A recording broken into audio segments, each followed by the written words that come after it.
Hi everyone, welcome to films to fashion.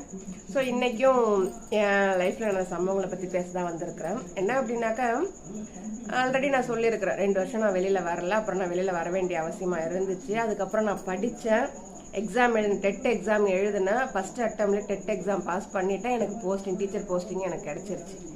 So அதுக்கப்புறமும் இந்த society என்ன ட்ரீட் பண்ண விதம் நல்லா இருந்துச்சா? இல்லைங்க. ஏன்னா அவங்க யாராலையுமே என்னோட சக்ஸஸை ஏற்றுக்க முடியல. இந்த ஏற்றுக்க முடியாத அது எப்படி காட்டினாங்க அப்படின்னாக்க, நான் டீச்சர் அப்படின்றது அந்த வார்த்தையிலே அவங்க சொன்ன வார்த்தை, என்ன டீச்சரு அப்படின்னு நல்லா தெரிஞ்சுது. அந்த பொறாமைத்தனம் அவங்க வார்த்தையில நல்லாவே எனக்கு தெரிஞ்சுது. அவங்கள்ட்ட நான் போய் என்ன கேட்க முடியும்? என்ன இப்படி கூப்பிடுங்க அப்படி கேட்க முடியும்? நான் ஒண்ணுமே கேட்கலைங்க, அமைதியா வந்துட்டேன். ஸோ நல்லாவே தெரியுது என்னுடைய சக்சஸ் நான் டிசர்வ் இல்லைன்னு அவங்க முடிவு பண்ணி அதை என்ன மோக் பண்ணாங்க. ஸோ அதுக்கு நான் ஒன்றும் பண்ணல. ரெண்டாவது, இங்கே ஒரு இடத்துல கெஸ்ட்டாக போனேன் அப்படின்னாக்கா ஒரு தரக்குறைவாக ட்ரீட் பண்ணுறது, ஒரு வேலைக்காரி மாதிரி ட்ரீட் பண்ணுறது. ஸோ அதையுமே ஏன்னா அதுக்கு முன்னாடி என்னை அப்படி தான் வச்சுருந்தாங்க, அதே மாதிரி தான் நடத்தினாங்க. ஸோ இப்பயும் அவங்க அதே மாதிரி தான் நடத்தினாங்க. ஸோ அதுக்கும் நான் ஒன்றும் சொல்லலை, நான் அதுக்கும் அமைதியாக வந்துட்டேன்.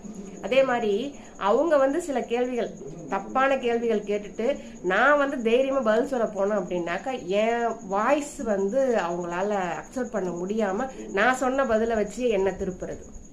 ஸோ இது மாதிரியான திரும்பவும் இதெல்லாம் செஞ்சது வேற யாரும் கிடையாது, ரிலேட்டிவ்ஸ் தான். ஸோ இதையுமே நான் தாண்டி தாங்க வந்தேன். நான் அப்போல்லாம் நான் எதையுமே பேசலை. எனக்கு கோவம் உள்ளுக்குள்ளே வரும். அங்கே என்னால் அவங்கள்ட்ட பேச முடியாது. யார்கிட்ட சொல்ல முடியுமோ, எங்கள் வீட்டுக்கார்ட்டையும் நான் புலம்ப, இந்த மாதிரி பண்ணுறாங்க, இந்த மாதிரி இருக்க. சரி விடு, அவங்க இப்படி தான் தெரிஞ்சு போச்சு இல்லை உனக்கு, இனிமேல் நீ எப்படி இருக்கணுமோ, உன்னுடைய பவுண்டரிஸ் என்னவோ அதை செட் பண்ணிக்கோ, இதுதான் உன்னுடைய தகுதி அப்படின்றத அவங்களுக்கு புரிய வைய அப்படின்னாங்க. ஸோ அதுக்கப்புறமேலுக்கு நான் எதையுமே காலை வாங்கலை, எதையுமே கண்டுக்கவும் இல்லை, யாருக்கிட்டையும் போய் நான் ஒட்டவும் இல்லை.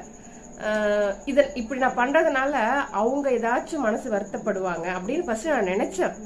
ஆனால் நான் என்ன யோசித்தேன் அப்படின்னாக்கா, அவங்க என்ன பீலிட்டில் பண்ணுறதுக்கோ, தரக்குறைவாக நடத்துறதுக்கோ, தரக்குறைவாக பேசுறதுக்கோ, இல்லை என் மனசு கஷ்டப்படணும்னு ஏதாச்சும் நினச்சி பார்த்தாங்களா? இல்லைங்களே. அப்போ நான் மட்டும் ஏன் அவங்கள பற்றி யோசிச்சு பார்க்கணும்? ஸோ நான் வேணும்னு நினச்சி நான் அமைதியாக இருந்தாலுமே என்னை அவங்க மோக் பண்ணுறதை நிறுத்தவே இல்லை. ஏன்னா அவங்க என்னை அப்படியே தான் பார்த்துட்டு வந்திருக்கிறாங்க. ஸோ அந்த நினைப்பை மாற்றணும் அப்படின்னு நினச்சி நான் மாற்றினேன். பட் நான் அவங்கள்ட்ட போய் சண்டை போட்டோம், ஏன் இப்படி பேசுறீங்கன்னு கேட்டால் நான் மாற்றவே இல்லைங்க.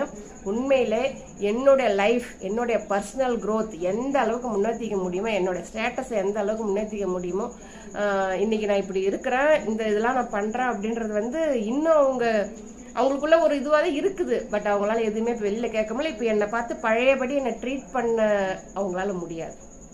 ஸோ இந்த மாதிரி உங்களுக்கு ஏதாவது இருந்துச்சு அப்படின்னாக்க, கண்டிப்பாக உங்களுக்காக நீங்கள் வாய்ஸ் ரைஸ் பண்ணுங்கள்.